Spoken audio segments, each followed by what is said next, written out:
Okay, നിങ്ങൾ എപ്പോഴും ചിന്തിച്ചിട്ടുണ്ടോ നിങ്ങളൊരു ബീച്ച് പേഴ്സൺ ആണോ അതോ ഒരു മൗണ്ടൻ പേഴ്സൺ ആണോ? ചിലപ്പോൾ ഒരു ബീച്ച് പേഴ്സൺ ആയിരിക്കാം, അല്ലെങ്കിൽ ഒരു മൗണ്ടൻ പേഴ്സൺ ആയിരിക്കാം. ചിലപ്പം ഇത് രണ്ടും ആകാനുള്ള സാധ്യതയുണ്ട്. പക്ഷേ അത് കണ്ടുപിടിക്കാൻ നിങ്ങൾ എന്തെങ്കിലും ട്രൈ ചെയ്തിട്ടുണ്ടോ ഇതുവരെ? Don't worry, I got you there. Welcome to Gokarna. കാട്, കടൽ, കുന്നുകൾ ഇങ്ങനെ ഒട്ടനവധി എലമെന്റ്സ് ഒരുമിച്ച് വരുന്ന ഇന്ത്യയിലെ one and only beach trekking, അതാണ് ഗോകർണ. അങ്ങനെ വെറും ഒരു ബീച്ച് ട്രക്കിംഗ് അല്ല ഇത്. ഏകദേശം 10ഓളം ബീച്ചുകളായിരിക്കും നിങ്ങൾ ഈ ട്രക്കിൽ കവർ ചെയ്യാൻ പോകുന്നത്. പിന്നെ you will be encountering one of the most precious moments of your life here, and if you are lucky enough you will be able to see dolphins also.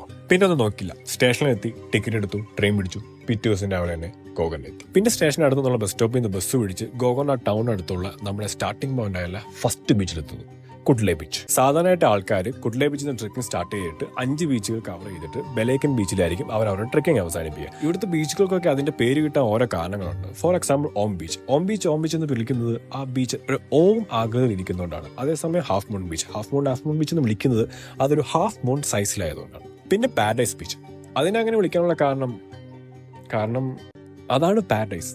അതറിയണമെങ്കിൽ നിങ്ങളിവിടെ വരിക തന്നെ ചെയ്യണം. ഈ ട്രെക്കിംഗ് എല്ലാം ഒറ്റ നിൽക്കണമെന്ന് ഒരു നിർബന്ധവുമില്ല. ഈ ബീച്ചുകളിലൊക്കെ നിങ്ങൾക്ക് ക്യാമ്പ് ചെയ്യാൻ പറ്റുന്നതാണ്. ഇവിടെ ക്യാമ്പ് ചെയ്ത് ഇവിടുത്തെ സ്പോർട്സ്, ഇവിടുത്തെ ഫുഡ്, ഇവിടുത്തെ കൾച്ചർ, ഇങ്ങനെ ഒരുപാട് കാര്യങ്ങൾ ഇവിടെ നിങ്ങൾക്ക് എക്സ്പീരിയൻസ് ചെയ്യാനുണ്ട്. മാത്രമല്ല ഗോകർണയിൽ വരുമ്പോൾ മസ്റ്റായിട്ട് വിസിറ്റ് ചെയ്യേണ്ട മറ്റനവധി ഒരുപാട് സ്പോട്ടുകളും ഇവിടെയുണ്ട്. അപ്പോൾ നിങ്ങൾക്ക് നിങ്ങളുടെ ആൻസർ കിട്ടിയാലും കിട്ടിയില്ലെങ്കിലും you are always welcome to Gokarna.